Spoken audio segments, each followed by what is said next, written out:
Bismillahirrahmanirrahim. Assalamualaikum warahmatullahi wabarakatuh.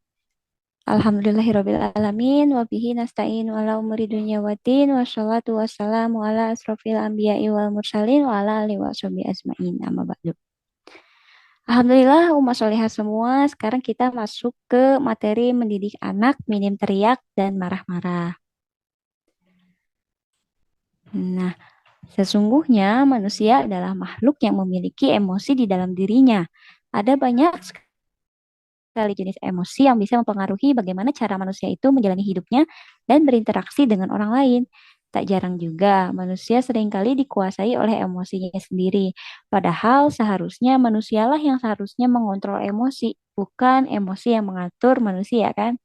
Emosi sangat mempengaruhi kehidupan pada manusia, mulai dari pilihan yang dia buat, kemudian tindakan yang akan dia ambil, dan semua persepsi yang akan dia miliki. Nah, dalam menurut ranah psikologi ada beberapa emosi yang dijadikan sebagai dasar. Saya hanya menyebutkan 6 di antaranya yaitu emosi gembira, emosi sedih, emosi takut, emosi muak atau jijik, emosi terkejut, dan emosi marah. Garis bawahi tentang emosi marah ini karena biasanya yang kita rasakan sebagai ibu-ibu di rumah atau ibu-ibu yang mengasuh anak itu ujian terbesarnya ada di emosi marah. Jadi emosi marah ini sangat kuat. Hal itu bisa ditandai dengan perasaan permusuhan, frustasi, atau kebencian terhadap orang lain, atau bahkan tak jarang ya emosi-emosi marah ini disebabkan karena beberapa alasan yang berbeda, tergantung dari situasi yang sedang dialami. Salah satu penyebab orang marah adalah masalah personal, bisa jadi. Kemudian seperti manajemen stres yang buruk pada dirinya, kemudian merasa kurang waktu dalam menyelesaikan pekerjaan, misalkan, atau pengelolaan waktu yang belum stabil gitu ya. Kemudian ada gosip nih di kantor, mungkin saja ya.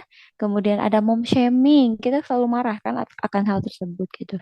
Kemudian cemburu akan sesuatu akibat seksual harassment atau perlakuan kekerasan seksual juga bisa dan sebagainya. Jadi emosi ini ada banyak sebenarnya dalam tubuh manusia. Kemudian manusia juga rata-rata lebih cenderung kepada mengikuti emosinya, bukan diri yang mengatur emosi ya, tapi emosi yang mengatur dirinya. Nah, salah satu yang menjadi pengatur kuat terhadap emosi adalah emosi marah. Maka dari itu kita akan bahas lebih jauh terkait dengan emosi marah ini. Nah, sebelum kita jauh membahas tentang marah, bagaimana cara mengatasi, terus bagaimana cara agar kita nggak marah-marah sama anak. Nah, baiknya kita kembalikan lagi kepada apakah para nabi pernah marah? Jadi, nabi itu pernah marah nggak sih sebenarnya gitu? Ternyata nabi itu pernah marah. Contohnya yang saya ambil di sini adalah marahnya Nabi Musa dan marahnya Nabi Yunus. Pada saat itu, jika kita membahas tentang marahnya Nabi Musa itu ada dalam Quran surat Al-Qasas ayat 15 dan Quran surat Al-A'raf ayat 150. Kalau misalkan pada Quran surat Al-Qasas ayat 15 ini tentang terkait dengan sengaja membunuh gitu. Ada marahnya Nabi Musa di Quran surat Al-Qasas ayat 15 dan Quran surat Al-A'raf ayat 150. Kemudian ada di Quran surat Al-Anbiya ayat 87 tentang marahnya Nabi Yunus gitu ya. Di Quran surat Al-Qasas ayat 15 ini menceritakan tentang ketidaksengajaan Nabi Musa membunuh seseorang gitu. Jadi pada suatu waktu di Memphis kala itu ada dua orang yang saling berselisih. Niatnya Nabi Musa itu dua orang tersebut tanpa sengaja Nabi Musa mendorong salah satu orang di antaranya yang merupakan tentaranya Firaun gitu kemudian hanya mendorongnya begitu saja tapi langsung meninggal karena tidak sengaja. Bukan gambaran dari emosi marah ya. Kalau misalkan itu karena ketidaksengajaan seperti itu. Kalau misalkan dalam Quran surat Al-A'raf ayat 150 ini menjelaskan tentang marahnya Nabi Musa ketika mendapati kaumnya yang menyembah kembali patung anak sapi ya. Jadi ceritanya kala itu saat Nabi Musa telah Allah selamatkan dari kejaran tentara Firaun.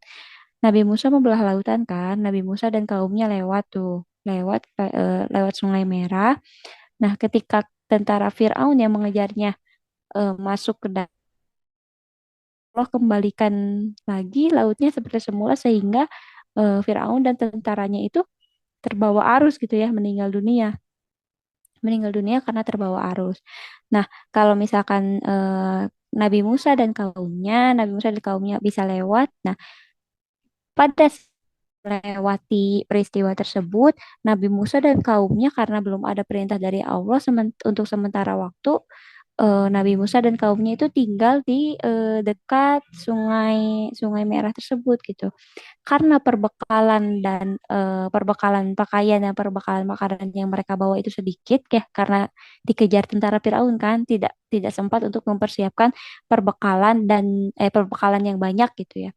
Akhirnya kaum Bani Israel meminta kepada Nabi Musa, wahai Musa, mintalah kepada Allah untuk memenuhi kebutuhan-kebutuhan kami gitu.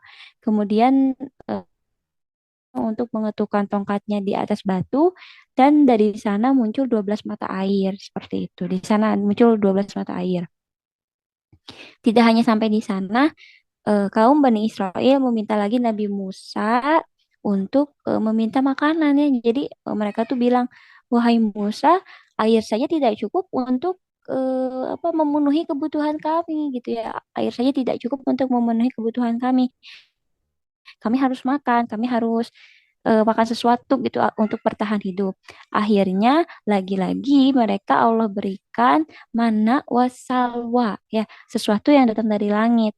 Mana itu sesuatu yang bersifat manis gitu. Kalau misalkan salwa itu semacam jenis daging burung puyuh yang datang berbondong-bondong sampai memenuhi daratan di daerah permukiman sementara mereka gitu. Kemudian Allah turunkan mana wasawa ini selama 40 hari lamanya. Namun bukan kaum Bani Israel namanya kalau mereka tidak menyebalkan ya. Karena kaum ini terkenal dengan sifat mereka yang menyebalkan. Akhirnya Bani Israel menyudutkan kembali Nabi Musa. Wahai Musa, kita nggak bisa seterusnya tinggal di sini gitu ya. Terus-terusan minta sama Allah. Terus Allah sudah kasih mana wasalwa selama 40 hari, tetapi Bani Israel tuh malah mengeluh. Kami tidak suka, kan kami bosan makan ini terus-menerus. Kami ingin pindah dari sini. Akhirnya mereka tuh mencari daerah gitu, daerah suatu kota yang dekat dengan tempat tinggalnya saat itu. Akhirnya mereka menemukan Palestina. Mereka menemukan negeri Palestina. Mereka ingin tinggal di sana, tetapi saat itu tidak dihuni oleh kaum kaum Muslim ya, pada saat itu. Bukan kaum Muslim, eh, masih kaum kafir waktu itu ya. Dan mereka harus berperang untuk dapat tinggal di Palestina. Akhirnya kaum Bani Israel ini meminta kembali kepada Nabi Musa, wahai Musa, kami ingin tinggal di sana, katanya. Kami ingin tinggal di sana, tetapi kami harus berperang terlebih dahulu dengan penghuni-penghuninya, seperti itu. Kemudian Allah turunkan ayat, ya udah kalian perang aja ngelawan kaum-kaum kafir itu gitu kalau memang kalian pengen tinggal di Palestina. Tapi apa kata Bani Israel? Bani Israel berkata, "Wahai Musa, kamu sendiri saja yang perang. Kami tinggal di sini menunggu." gitu. Nanti kalau misalkan kamu sudah menang, kabari kami. Jadi kami bisa pindah ke sana. Nah, mendengar hal itu, mendapati hal itu, Allah pun marah. Akhirnya Allah menghukum mereka ya dengan selama ya akhirnya Allah menghukum mereka ya, Allah menghukum kaum Bani Israel.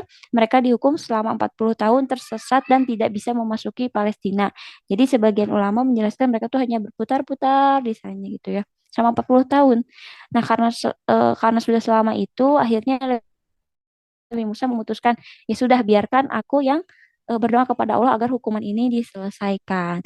Kemudian Nabi Musa berangkat ke Bukit Tursina untuk meminta maaf gitu ya, meminta ampunan kepada Allah atas perbuatan umatnya tersebut selama 40 hari.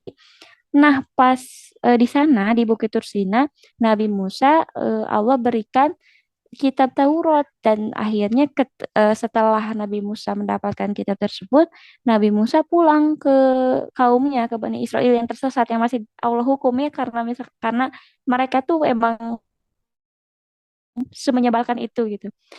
Kemudian Nabi Musa pulang, Nabi Musa pulang ke kaumnya dan mendapati kaumnya yang menyembah patung anak sapi. Gimana nggak marah ya? Gini ya, diurutkan dari awal lagi.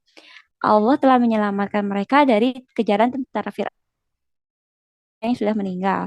Kemudian mereka minta apa? Mereka minta dicukupi perbekalan. Oke, Allah kasih 12 mata air dan mana wasawa tadi ya sesuatu yang manis dan daging sejenis burung puyuh tadi yang jumlahnya banyak gitu pada mereka.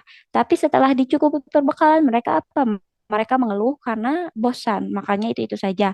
Pengen ke negeri Palestina, disuruh perang nggak mau. Mereka malah menyuruh Nabi Musa untuk perang sendirian. Akhirnya Allah hukum. Ketika Allah hukum, kemudian Nabi Musa meminta ampunan kepada Allah. Pas saat pulang mereka apa? Mereka menyembah yang lain. Kesel nggak tuh? Kesel kan? Bani Israel saat ditinggalkan oleh Nabi Musa ditunggu atau dijaga oleh Nabi Harun. Nabi Harun kan lemah lembut seperti itu ya. Pas Nabi Musa datang dan patung berhala. Akhirnya Nabi Musa bertanya kepada Harun, "Wahai Harun, kenapa kamu nggak jaga umat kita gitu ya? Kenapa kamu membiarkan umat Bani Israel ini menyembah patung patung anak sapi?" Ternyata Harun menjawab, "Wahai Musa," katanya, "aku tuh hampir dibunuh loh sama mereka karena melarang mereka menyembah patung sapi. Maksudnya mereka tuh udah nggak bisa dibilangi loh Musa," katanya, gitu. Akhirnya Nabi Musa marah kan, Nabi Musa marah dan menghancurkan seperti itu. Itu adalah salah satu contoh marahnya para nabi gitu. Dengarnya aja kasus Bani Israel gitu ya. Sekesal itu kan, gimana lagi Nabi Musa yang mengalaminya. Nah, kemudian kalau misalkan marahnya Nabi Yunus itu dakwahnya sangat lama ya. Beberapa ulama berpendapat bahwa hampir sama dengan Nabi Nuh. Ada juga yang berpendapat lebih lama dari Nabi Nuh. Nabi Nuh aja 950 tahun dakwahnya lama ya. Dan hanya mendapatkan umat yang sedikit. Nabi Nuh aja 950 tahun dan mendapati kaumnya yang sedikit gitu. Dan Nabi Yunus itu dikisahkan dakwahnya lebih lama daripada Nabi Nuh, tetapi tidak mendapatkan umat sedikit pun. Akhirnya Nabi Yunus marah dan meninggalkan kaumnya sehingga Allah hukum kan. Nah, seperti itu. Itu adalah secuplik secuplik kisah marahnya para nabi gitu. Lantas bagaimana dengan nabi kita, nah, Nabi Muhammad ya?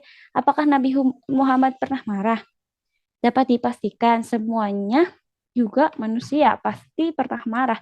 Tapi marahnya Nabi itu hanya bermuara pada satu sebab, yaitu sesuatu yang berhubungan dengan kepentingan agama, bukan kepentingan pribadi. Misalnya contohnya apa? Saat Usamah membunuh seseorang yang telah melafalkan la ilaha illallah. Jadi suatu saat Usamah melewati suatu jalan. Kemudian ia melihat seorang kafir seorang kafir Quraisy yang telah ia kenal gitu menyebutkan la ilaha illallah. Usamah menganggap itu sebagai ejekan karena nggak ada angin, nggak ada hujan gitu. Tiba-tiba orang kafir itu menyebutkan la ilaha illallah di hadapannya. Usamah menganggap itu sebuah ejekan, akhirnya Usamah menghunuskan pedang dan membunuhnya seperti itu. Kemudian dengan bangganya dia bercerita kepada Rasulullah, "Wahai Rasulullah, aku telah membunuh seorang kaum kafir yang berkata la ilaha illallah." Rasulullah marah, "Kamu kenapa ngebunuh dia gitu kan? Bagaimana kalau dia memang sudah benar-benar masuk Islam, bukan mengejekmu gitu." Gitu Rasulullah marah. Kemudian yang kedua, saat ada seorang sahabat yang merayu yang kedua, saat ada seorang sahabat yang merayu untuk tidak memotong tangan seorang pencuri wanita. Jadi pada suatu waktu ada satu kisah seorang seorang wanita yang mencuri gitu, mencuri barang. Dan para sahabat itu meminta kepada Rasulullah, "Wahai Rasulullah, apakah kita memang harus memotong tangan wanita itu gitu?" Sedangkan kan yang mencuri itu adalah seorang wanita. Dan Rasulullah berkata, apakah kita harus memaafkannya hanya karena dia wanita? Rasulullah marah karena itu. Kemudian yang selanjutnya adalah saat Rasulullah melihat ada laki-laki yang memakai cincin emas. Jadi pada saat Rasulullah sedang berjalan, beliau dapati seorang laki-laki yang memakai cincin emas. Kemudian Rasulullah menarik tangannya dan melemparkan cincin emas itu ke tanah gitu. Terus Rasulullah bilang gini, apakah kamu mau masuk neraka karena menggunakan cincin emas seperti itu gitu. Kemudian yang selanjutnya adalah saat sahabat membandingkan Nabi dengan Nabi. Jadi suatu waktu di pasar Madinah ada seorang sahabat yang bertikai dengan pedagang Yahudi gitu. Pedagang Yahudi itu membela demi zat Nabi Musa gitu. Jadi pedagang itu membela Nabi Musa dan mengeluh-elukan Nabi Musa di hadapan sahabat Rasulullah. Sahabat Rasulullah bilang, kenapa lebih membela Nabi Musa dibandingkan Nabi Muhammad yang saat ini ada di hadapanmu seperti itu. Terus Nabi Muhammad bilangnya gini, kalian berdua nggak usah membanding-bandingkan satu nabi dengan nabi yang lainnya gitu seperti itu. Nah, itu adalah kisah-kisah marahnya para nabi. Lantas nabi ini marahnya gimana? Nabi itu tidak pernah marah kalau bukan urusan agama. Jadi kalau urusannya cuman kecil-kecil gitu, urusan yang menyinggung dirinya pribadi nggak pernah marah. Kemudian saat marah pun Nabi tidak pernah bermain tangan, tutur bahasanya masih lembut dan beberapa sahabat itu menceritakan gitu ya, beberapa sahabat itu menceritakan kalau marahnya Nabi itu terlihat dari kerutan di dekat matanya seperti itu. Jadi kayak ada urat yang keluar gitu di dekat matanya, itu menandakan bahwa Rasulullah sedang marah ya. Kalau misalkan kita nih sekarang marah kepada anak gimana? Ibu-ibu. Kayak Rasulullah nggak, bahasanya masih lembut, kemudian cuman kelihatan dari ininya aja, dari kerutan di dekat matanya aja cuman urat keluar gitu, itu Rasulullah udah marah. Kalau ibu-ibu gimana sekarang? Wah, Masya Allah banget ya, marahnya ibu-ibu sangat luar biasa. Yuk kita belajar dari kisah-kisah Nabi masa lalu seperti apa. Ternyata marah itu dilarang ya. Dari Abu Hurairah, ada seorang laki-laki yang bertanya kepada Rasulullah. Ia berkata, wahai Rasulullah, sampaikanlah sesuatu perkataan kepadaku dan ringkaslah. Mudah-mudahan aku bisa memahaminya. Jadi intinya tuh dia laki-laki itu meminta nasihat kepada Rasulullah yang bisa mempermudah hidupnya gitu, intinya gitu, mempermudah hidupnya dan dia bisa mudah pahami. Rasulullah bilang jangan marah. Kemudian laki-laki itu mengulanginya berkali-kali. Nasihat apa lagi ya Rasulullah? Jangan marah, kata Rasulullah seperti itu. Kata Rasulullah untuk meringankan hidup adalah jangan marah, intinya seperti itu. Kemudian yang selanjutnya nih, tadi larangan marah ya, sekarang larangan teriak. Di Quran surat Luqman ayat 19, dan lunakkanlah suaramu, sesungguhnya seburuk-buruknya suara ialah suara keledai. Suara keledai itu yang kayak gitu ya, jelek banget didengar gitu. Dan suara keledai itu disamakan dengan suara keledai itu ternyata hampir sama dengan suara-suara yang keluar tapi tidak memberikan manfaat kepada yang mendengar seperti itu. Jadi kalau misalkan kita nih marah-marah terus mengeluarkan kata-kata yang tidak bermanfaat untuk yang mendengarkan perkataan kita, maka kita sama saja dengan mengeluarkan suara keledai. Apalagi sambil teriak ya, nggak boleh. Begitu. Nah, ada juga nih anjuran menahan amarah. Anjurannya ada di Quran Surat Al-Imran 134, Quran Surat Asy-Syura ayat 43, dan Quran Surat Al-A'raf ayat 126. Nah, bagaimana dong jika kita terlanjur marah ya? Ternyata ada beberapa fakta jika orang tua marah ke anak. Ada beberapa fakta yang terjadi jika orang tua marah ke anak, yaitu yang pertama dapat merusak sel otak anak. Sudah diketahui oleh bersama ya, sel-sel otak anak dapat rusak dan beberapa sel akan mati jika anak mendengar suara teriakan kita dan menerima amarah kita gitu ya. Jadi kalau misalkan kita marah kepada anak, kita sudah merusak beberapa sel, bahkan miliaran sel anak dapat rusak karena amarah yang kita keluarkan. Yang kedua, dapat membuat perilaku anak semakin buruk ya. Dapat membuat perilaku anak semakin buruk karena ayah bunda berpikir jika berteriak pada anak itu akan disiplinkan, tapi tidak. Ternyata kebanyakan jika kita teriak kepada anak atau keras kepada anak, maka anak pun akan melakukan hal yang sama. Karena sudah dibahas oleh kita kemarin, anak itu sebagaimana suri teladannya kan. Kalau misalkan orang tuanya berteriak, akan dipastikan atau mungkin saja ya, akan dipastikan atau mungkin saja anak bisa menirukan apa yang kita lakukan seperti itu. Jadi kalau orang tuanya teriak-teriak nih sekarang, oh berarti itu kita sedang mengajari anak kalau marah harus teriak-teriak kan enggak juga ya. Seperti itu. Yang selanjutnya adalah menurunkan kepercayaan diri anak. Menurunkan kepercayaan diri anak. Kebiasaan orang tua yang berteriak atau marah-marah terhadap anak itu akan menghancurkan mental anak. Akibatnya anak itu tidak percaya diri dan cenderung menyendiri. Yang keempat, mengganggu kesehatan mental dan fisik anak. Kalau terkait dengan fisik, ini kalau marahnya udah ke kontak fisik ya, udah main pukul gitu, pasti itu akan terganggu fisik anaknya.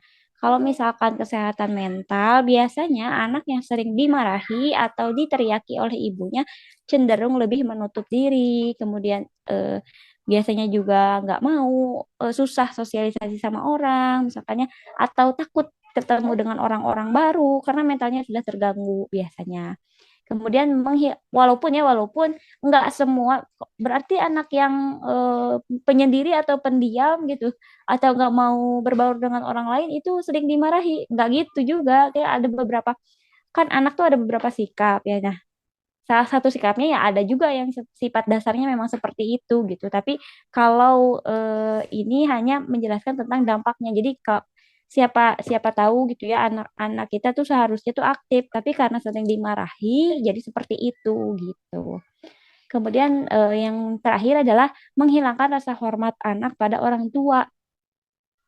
Kita berharap mendisiplinkan anak dengan teriak-teriak, dengan marah, tapi justru itu akan menghilangkan respek anak terhadap orang tua. Nah, selanjutnya bisa kok mendisiplinkan anak tanpa perlu teriak. Biasa dilakukan dengan tenangkan diri terlebih dahulu, baru tenangkan anaknya. Karena menenangkan diri itu perlu dilakukan. Biasanya kalau kita nggak bisa nenangin diri, itu yang keluar adalah teriakan atau marah-marah. Yang kedua adalah tarik napas sejenak atau tinggalkan anak terlebih dahulu. Jadi ketika anak tantrum nih, terus kita mau marah-marah, ya udah tinggalin dulu anaknya tantrum, biarin aja, tenangin dulu diri kita sendiri. Kemudian yang ketiga, berikan konsekuensi yang jelas dan tegas saat si kecil tidak mau menurut.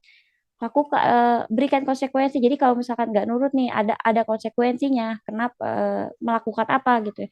Salah satu jenis konsekuensi yang bisa diterima oleh anak adalah menghukumnya. Tapi menghukumnya bukan dalam artian harus menghardik atau memukul ya. Misalkan tidak bermain Lego selama berapa jam gitu, seperti itu. Hukuman-hukuman yang mendisiplinkan walaupun tidak sambil teriak-teriak gitu ya. Jadi nggak usah teriak, tapi sudah bisa membuat anak kecewa seperti itu. Kecewa karena dia telah melakukan kesalahan gitu. Jadi dia sadar, oh ternyata saya telah melakukan kesalahan sehingga saya nggak bisa main Lego selama 1 jam, misalnya seperti itu. Terus berikan pemahaman kepada anak setelah tenang. Jadi ketika anak sudah tantrum, tantrumnya sudah selesai, kitanya sudah aman, barulah di situ dilakukan dialog. Dialognya berupa apa? Dialog pemahaman. Ternyata yang ini salah dan ini yang benar. Kemudian berikan pemahaman juga. Misalkan ibu, bunda, umi, mama bisa marah kalau kakak gak mau diem. Misalkan gak mau diem kalau ada tamu. Umi marah kalau misalkan kakak menumpahkan sesuatu tetapi tidak membereskannya kembali. Umi marah kalau apa, kasih alasannya karena apa. Kemudian setelah memberikan penjelasan kenapa Umi marah, barulah kasih penjelasan bagaimana solusinya agar Umi tidak marah. Jadi kayak misalkan tadi, Umi marah kalau kakak menumpahkan sesuatu, tapi tidak membereskannya kembali. Nah, membereskannya kembali adalah solusi dari agar Umi tidak marah seperti itu. Dijelas jadinya ya. Kenapa sebabnya, kemudian solusi yang ditawarkan kepada si anak itu apa. Kayak misalkan Umi sebal atau Umi marah kalau kakak memberataki mainan tapi tidak dibereskan kembali seperti itu. Kemudian yang terakhir, buat perjanjian dengan anak jika kasusnya jika kasus sama kembali terulang, misalkan anak udah dikasih penjelasan tentang kalau mau beres, kalau udah main beresin lagi mainannya ke tempatnya, tapi nggak di ini nggak didengar, misalnya nggak dilakuin. Biasanya apa nasihat yang berulang-ulang yang kita sampaikan itu bisa memicu amarah kan. Maka buat perjanjian kalau misalkan mainannya nggak dikembalikan lagi ke tempatnya, apa hukuman apa yang dia terima kembali gitu. Gitu. Hukumannya ya bisa disesuaikan dengan kondisi bunda dan anak masing-masing. Seperti itu. Yang penting hukuman yang diberikan tidak berupa pukulan atau hardikan. Nah, saat amarah itu datang bagaimana Teh? Kalau misalnya sekarang kita tadi kan beberapa tips untuk mendisiplinkan anak. Sekarang kalau misalkan amarah itu udah datang ke dalam diri kita gitu sebagai ibu. Ini ada cara menenangkan diri atau meredam amarah berdasarkan hadis ya. Menurut hadis tuh diam lebih baik. Jadi jika salah seorang di antara kalian marah maka diamlah, diam dulu aja gitu. Diam ambil daripada kita mengeluarkan kata-kata atau mendoakan yang buruk pada anak, lebih baik diam. Yang kedua adalah mengubah posisi. Jadi saat misalkan kita sekarang posisinya lagi berdiri ini marahnya, duduk. Kalau duduk belum bisa reda marahnya, rebahan. Kalau rebahan aja belum bisa, makanya yang selanjutnya adalah mengambil air wudhu. Karena sesungguhnya amarah itu dari setan. Dan setan diciptakan dari api. Api akan padam dengan air apabila salah seorang dari kalian marah hendaknya berwudhu gitu. Itu adalah salah satu cara ya agar kita enggak apa marah dan teriak-teriak sama anak. Kemudian cara lainnya itu ganti fokusnya, fokus kepada apa yang anak lakukan atau apa yang anak maksudkan. Misalnya anak main air sampai menggenang di garasi gitu ya, sehingga berceceran air kemana-mana. Nah, kalau kita mau lihat air bercecerannya, kita pasti udah marah. Tapi kalau misalkan kita lihat maksud anak, pasti kita akan luluh. Ya, misalnya tanya dulu, Kak, kenapa mainin air atau Kak, kenapa airnya ditumpah-tumpah di garasi misalkan. Kan ini jadi kotor. Terus anak bilang, ini Umi, aku lagi ngepel misalkan. Ngepel cara dia tuh dikasih air aja begitu gitu. Nah, kalau misalkan kita fokus ke lantai yang kotor, pasti kita marah. Tapi kalau kita fokus kepada apa yang anak maksudkan, anak nih maksudnya mau bantuin kita ngepel, tapi caranya aja yang salah. Kan berarti maksudnya udah benar. Caranya aja yang tinggal kita ajarin. Itu kan.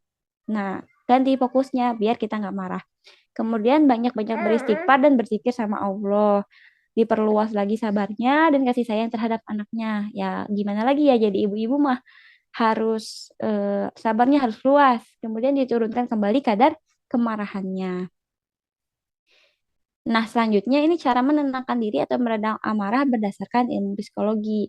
Berpikir dulu sebelum berbicara. Jadi saat marah, kalau misalkan mau marah-marah sama anak, dipikir dulu apa yang mau dibicarakan. Kalaupun nggak bisa mikir teh, maunya marah-marah terus sama anak, ya udah ambil ambil solusi yang tadi gitu. Lebih baik diam daripada mau ngomong gitu. Kemudian ekspresi marah bisa dikeluarkan saat sudah agak tenang. Jadi kalaupun kita mau marah-marah nih ke anak, tunggu tenang dulu. Kitanya tunggu tenang dulu anaknya, baru keluarkan ekspresinya. Walaupun nanti marah-marahnya nggak sambil teriak-teriak kan, paling cuman agak tegas dikit, nak, kamu tuh begini, begini, begini gitu. Ibu tuh marah kayak seperti tadi yang dicontohkan ya. Nah, yang selanjutnya adalah keluar ruangan. Kalau misalkan kita lagi di rumah sama anak, kemudian anak melakukan kesalahan, tantrum atau apa, kita sendiri yang keluar menjauhi sumber masalah gitu.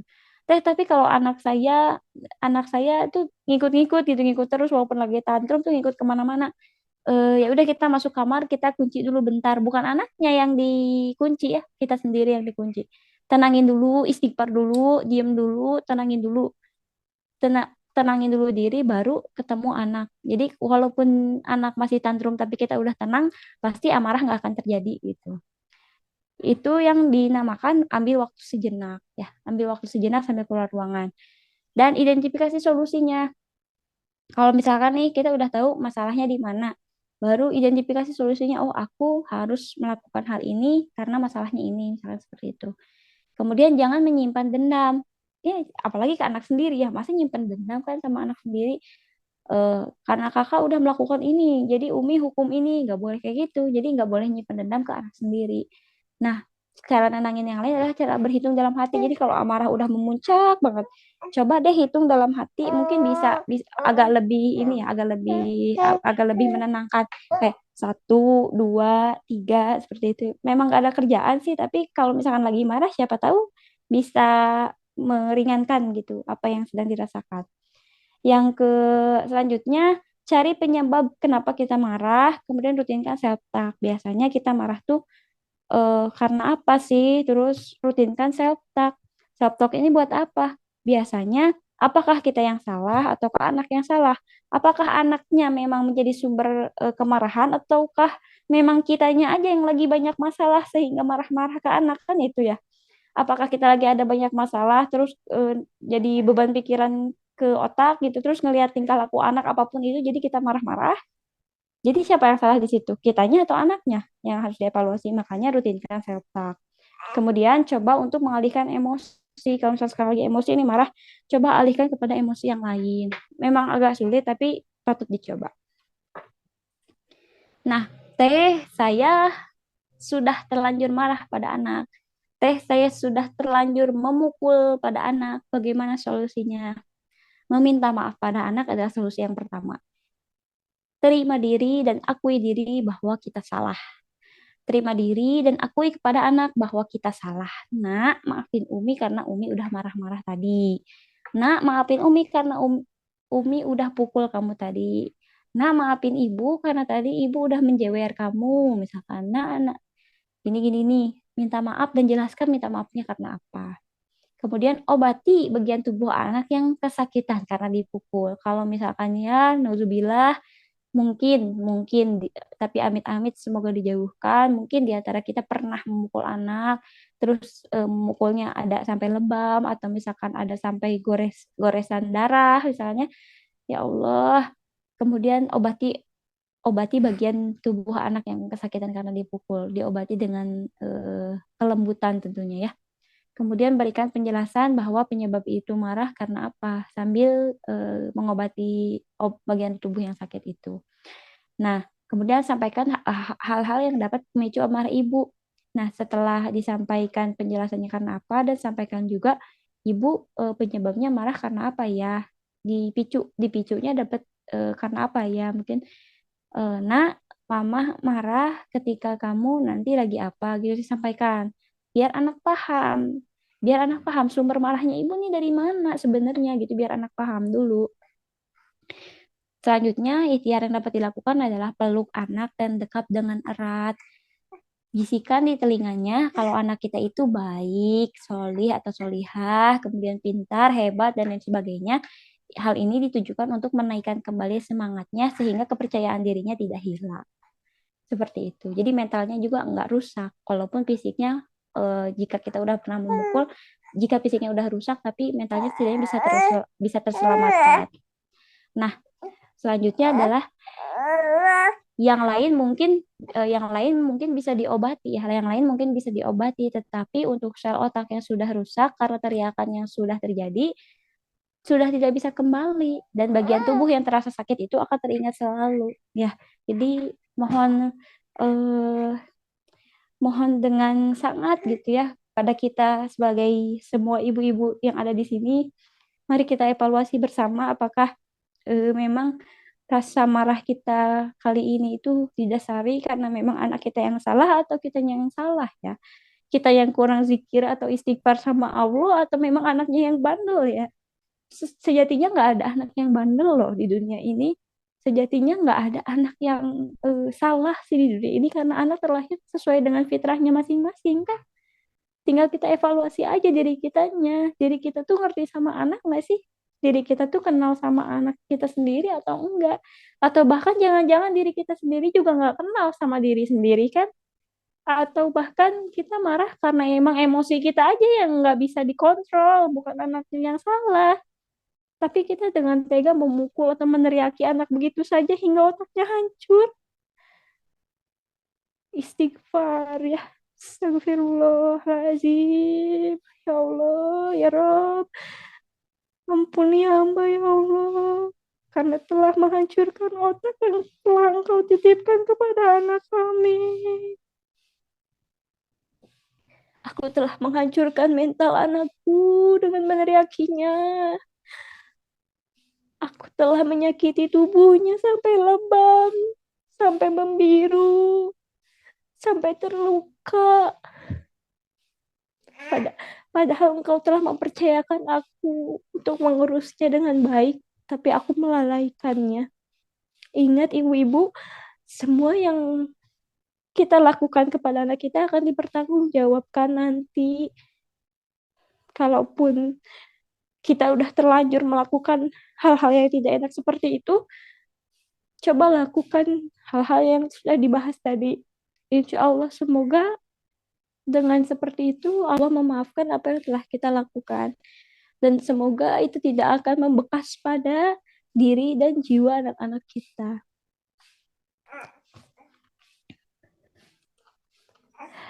Nah, mungkin cukup sekian ya materi dari saya. Kurang lebihnya, terima kasih. Mohon maaf apabila banyak kekurangan.